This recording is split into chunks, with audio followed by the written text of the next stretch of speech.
Alright, so y'all already know from my post that the Arm & Hammer is on sale for $1.99, I think, for this week until the 24th of December. So I did a pickup for some. 2 of my laundry detergents were out of stock. So I rode past another one and I stopped. And then I ended up riding past another one and then I stopped. Judge me.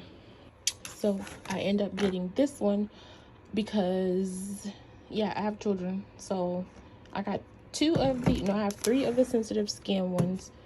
And this one is the fragrance free, so this has no perfume or dyes. And this is also good to use on undergarments. I originally wanted this one in the laundry scent, but they didn't have it, or in the laundry liquid, so I ended up getting 3 of the packs. The 14 in the pack, and then $1.99. And then the third store I went to also had a sensitive one, but this one has fragrance, and this is the fresh scent. And then also this one smelled good and it was sitting by itself, so I went ahead and grabbed it. And before you say, oh, why you didn't leave anybody any, somebody beat it up way before I got there. So move it or lose it.